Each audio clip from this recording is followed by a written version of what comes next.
जय हिंद दोस्तों। ये मेरी तीसरी वीडियो है इस चैनल पे। पहली वीडियो में मैंने आपको बताया था कि मैंने एयरफोर्स क्यों छोड़ी, और दूसरी वीडियो में ट्रेनिंग की पैकिंग लिस्ट के बारे में बताया था। अगर आपने वो दोनों वीडियो नहीं देखी हैं तो आप चाहो तो चैनल पे जाके देख सकते हो, या फिर डिस्क्रिप्शन में लिंक दी हुई है, वहाँ से देख सकते हो। इस वीडियो में मैं आपको ट्रेड्स के बारे में बताऊँगा, और जितने भी लोगों के डाउट थे अग्निवीर स्कीम से रिलेटेड उनके बारे में बताऊँगा। सबसे पहले बात करते हैं ट्रेड्स के बारे में। कई लोगों के कमेंट्स आ रहे थे कि ट्रेड्स के ऊपर वीडियो बना दो। ये जितनी भी ट्रेड्स हैं एक्स ग्रुप और वाई ग्रुप की, ये पहले अलॉट होती थी, लेकिन अभी अग्निवीरों के लिए ट्रेड्स काफ़ी कम कर दी हैं और कुछ ट्रेड्स मिला दी गई हैं। मुझे सभी ट्रेड्स के बारे में तो नहीं पता है, लेकिन जिनके बारे में पता है उनको मैं बता देता हूँ। एक्स ग्रुप मतलब साइंस सब्जेक्ट वाले कैंडिडेट्स के लिए वेपन फिटर की ट्रेड है, जो पहले भी थी। इलेक्ट्रिकल फिटर की ट्रेड है, ऑटोमोबाइल फिटर है, लेकिन एजुकेशन इंस्ट्रक्टर की ट्रेड हटा दी गई है। एक दो ट्रेड और हैं एक्स ग्रुप में जो कंबाइंड करके बनाई गई हैं, बाकी ट्रेड हटा दी गई हैं। ये जो IAF-G लिखा हुआ है, ये गरुड़ वाली है, जिसके बारे में कई लोगों ने पूछा था कि क्या अग्निवीर गरुड़ कमांडो बन सकते हैं। तो आप नहीं बन सकते, क्योंकि ये जो वाई ग्रुप की ट्रेड है, IAF-S मतलब सिक्योरिटी, तो जब इसके सोल्जर्स कॉपल से सार्जेंट में प्रमोट होते हैं तब इनको गरुड़ में मौका मिलता है। तो अग्निवीर गरुड़ में तभी सर्व कर पाएंगे जब परमानेंट होने के बाद एलिजिबल हो जाएंगे। बाकी जो लोग वेजिटेरियन हैं वो गरुड़ में नहीं जा सकते, क्योंकि वहाँ नॉन वेज खाना कंपलसरी है। वाई ग्रुप मतलब नॉन साइंस सब्जेक्ट वालों के लिए। मीटियोरोलॉजिकल असिस्टेंट की ट्रेड पहले भी थी और अभी भी है, और ये काफ़ी अच्छी ट्रेड है। कम्युनिकेशन टेक्नीशियन की ट्रेड पहले थी और इसका एक सेक्टर था आईटी का, जो अब अलग से ट्रेड बना दिया है, आईटी ट्रेड। और इसमें एक और सेक्टर मिलाया गया है, लेकिन मैं उसका नाम भूल गया हूँ। एडमिनिस्ट्रेशन असिस्टेंट, जैसे जिसे एडम असिस्टेंट के नाम से जाना जाता है, ये पहले की तरह अभी भी है। IFP मतलब पुलिस शायद से है, लेकिन मैं श्योर नहीं हूँ इसके बारे में। लेकिन जहाँ तक मुझे याद है ये ट्रेड थी। सबकी फेवरेट ट्रेड मेडिकल असिस्टेंट और GTI मतलब ग्राउंड ट्रेनिंग इंस्ट्रक्टर की ट्रेड हटा दी गई है।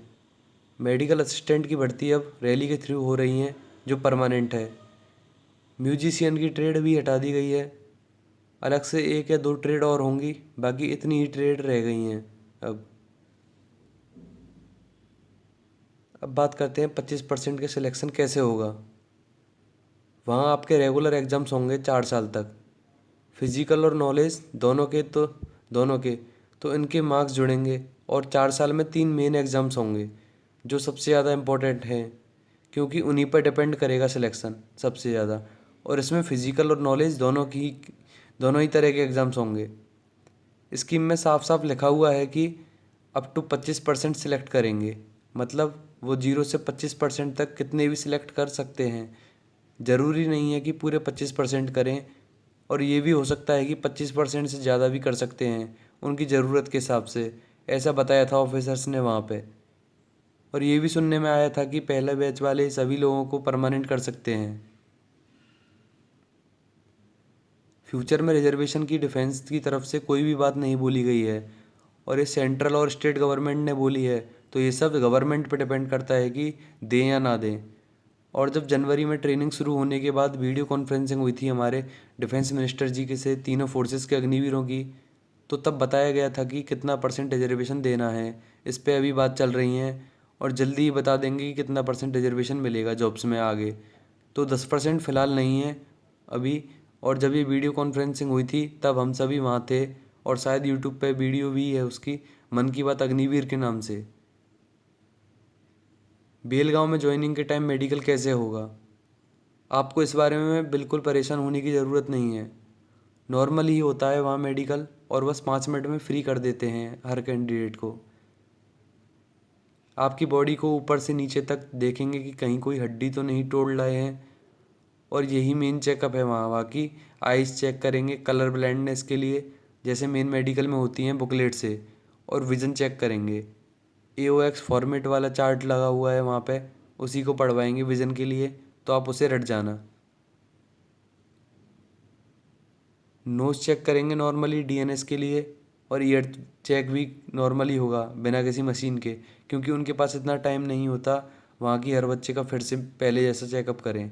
जल्दी जल्दी फ्री करते हैं और बाहर भी नहीं करते जब तक ज़्यादा बड़ी प्रॉब्लम ना हो। तो आप अपने हाथ पैर सेफ रखना एंड तक, जिससे कोई प्रॉब्लम ना आए। वेट चेक करेंगे, लेकिन 3 से 4 किलो ऊपर नीचे हो तो भी कुछ नहीं कहते वो, लेकिन मैं यही एडवाइस दूंगा कि आप मेंटेन रखें जिससे कोई प्रॉब्लम ना आए। पेनिस और पाइल्स का चेकअप करेंगे टॉर्च से, जिस तरह पहले हुआ था उसी तरह। टीथ का चेकअप हमारा तो किया नहीं था, और अब की याद भी तो बाहर नहीं करेंगे किसी को ऐसी चीज़ों पे एंड में। नेक्स्ट क्वेश्चन है, ग्रेजुएशन कराएंगे क्या? तो नहीं कराएंगे। डिफेंस की तरफ से आपको ग्रेजुएशन नहीं कराई जाएगी, और ना ही आपको 4 साल तक छुट्टी मिलेंगी ग्रेजुएशन के एग्ज़ाम के लिए। अगर आप करने की सोच रहे हो तो आपको 4 साल के बाद एक सर्टिफिकेट मिलेगा, जिससे आपकी 3 साल की ग्रेजुएशन 1.5 साल में कंप्लीट हो जाएगी। लेकिन आप किस यूनिवर्सिटी से कर पाओगे ये अभी तक नहीं बताया गया है उनकी तरफ से। सैलरी कितनी मिलेगी? जितनी बताई गई है उतनी ही मिल रही है। पहली साल में 21,000, दूसरी साल 23,100, तीसरी साल 25,580, और चौथी साल 28,000 मिलेगी। और ट्रेनिंग में आपको पहले महीने की सैलरी 24,300 मिलेगी, लेकिन उसके बाद हर महीने 21,000 ही मिलेगी। अलाउंस लिमिटेड ही हैं। अगर आपको पोस्टिंग किसी रिस्क जोन में मिलती है तभी आपको हार्डशिप या रिस्क अलाउंस दिया जाएगा, नहीं तो नहीं मिलेगा। यूनिफॉर्म अलाउंस में आपको यूनिफॉर्म प्रोवाइड कराएंगे, और ट्रैवल अलाउंस आपको हर साल एक बार मिलेगा, उसमें आपको घर आने जाने का पूरा खर्चा मिल जाएगा। बाकी डियरनेस अलाउंस या कोई और अलाउंस नहीं दे रहे हैं 4 साल तक। अगर आप परमानेंट होते हो तो उसके बाद में ये सारे अलाउंस मिला करेंगे आपको। क्या दूसरी जॉब लगने पे छोड़ने देंगे क्या एयरफोर्स? तो आप अगर डिफेंस में ही किसी ऑफिसर रैंक पर सेलेक्ट होते हो तो आपको छोड़ने दिया जाएगा, लेकिन डिफेंस के अलावा आप चाहे किसी भी जॉब में सेलेक्ट हो जाओ, आपको नहीं छोड़ने दिया जाएगा 4 साल तक, चाहे फिर वो सिविल सर्विसेज ही क्यों ना हो। रिज़ाइन आप 5 महीने की ट्रेनिंग में कभी भी दे सकते हैं, लेकिन ट्रेनिंग ख़त्म होने के बाद आप रिज़ाइन नहीं दे पाओगे 4 साल तक। अगर आप शुरू के 1 महीने में ट्रेनिंग छोड़ देते हो तो आपसे कोई भी चार्ज नहीं लिया जाएगा, और सैलरी तो मिलेगी ही। लेकिन अगर आप 1 महीने बाद छोड़ोगे ट्रेनिंग में जॉब को, तो आपसे पर वीक के हिसाब से करीब 700 से 800 रुपये पर वीक के हिसाब से चार्ज लिया जाएगा। बाकी सैलरी तो आपको फिर भी मिलेगी। आप जितने दिन सर्विस करोगे उतने दिन की आपको सैलरी मिलनी ही है। अग्निवीर कौन कौन से एग्ज़ाम दे सकते हैं? आप CDS, FCAT, NDA और ACC का एग्ज़ाम दे सकते हैं 4 साल में। इसके अलावा आप एग्ज़ाम कोई भी दो, लेकिन सिलेक्शन होने पे वो आपको नौकरी नहीं छोड़ने देंगे। छुट्टियाँ छुट्टियाँ 30 दिन की ही मिलेंगी हर साल, जिनको आप अपने हिसाब से ले सकते हैं। और फिर छुट्टी देने वाले ऑफिसर के ऊपर भी डिपेंड करता है कि आपको वो किस हिसाब से छुट्टियाँ देगा। स्पोर्ट्स में मौका मिलेगा क्या? सारे गेम्स तो नहीं है वहाँ पे, लेकिन आप football, basketball, badminton, volleyball, hockey खेल सकते हो। और अगर आपने अच्छी परफॉर्मेंस दी तो आपके परमानेंट के चांसेस और लोगों से ज़्यादा होंगे। कुछ लोगों के डॉक्यूमेंट से रिलेटेड डाउट्स थे।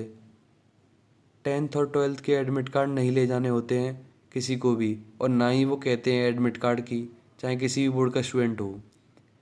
लेकिन CBSE वालों को और कुछ स्टेट बोर्ड वालों को पासिंग सर्टिफिकेट मिलता है 10th और 12th क्लास में, तो वो ज़रूर लेकर जाना है, वो कंपलसरी है ले जाना। पेरेंट्स फ़ोटो में आप साथ हों या ना हों उससे कुछ फ़र्क नहीं पड़ता, और फ़ोटो सेंटीमीटर्स में होना चाहिए, इंच में नहीं। कैरेक्टर सर्टिफिकेट आप अपने पार्षद या सरपंच से बनवा के ले जा सकते हैं, या फिर किसी भी गजेटेड ऑफिसर से बनवा के ले जा सकते हैं, जैसे किसी भी गवर्नमेंट स्कूल के लेक्चरर से बनवा लेना, लेकिन उस पर स्टंप ज़रूर लगी होनी चाहिए। बैंक अकाउंट वैसे तो सभी का होना ही चाहिए, लेकिन आपका किसी और बैंक का है जिसका डिफेंस से टाई अप नहीं है, तो ज़रूरी नहीं है कि आप यहीं से खुलवा के जाओ। क्योंकि वहाँ पे भी आपका अकाउंट खोला जाएगा या अपग्रेड किया जाएगा। डिफेंस में वैसे तो शिफ्ट वाइज चलती है ड्यूटी, लेकिन ज़रूरी नहीं है कि वो फिक्स ही रहे। आपको कभी भी और कितना भी काम करना पड़ सकता है। फैसिलिटीज़ क्या क्या मिलेंगी अग्निवीरों को? वैसे तो आपको सारी फैसिलिटीज़ के बारे में पता ही है। आपको 4 साल तक मेडिकल फैसिलिटीज़ और कैंटीन फैसिलिटीज़ मिलेंगी, और अगर आप परमानेंट हो जाओगे तो वो कंटिन्यू रहेंगी। ट्रैवल अलाउंस को मैंने बता ही दिया है। बाकी आपको कुछ सर्टिफिकेट्स मिलेंगे जो बहुत ही इम्पोर्टेंट होंगे आपके फ्यूचर के लिए, जैसे ग्रेजुएशन करने में हेल्प करेंगे, आगे जॉब्स पाने में हेल्प करेंगे। अगर आपको अभी भी कोई डाउट हो तो आप कमेंट बॉक्स में पूछ सकते हैं।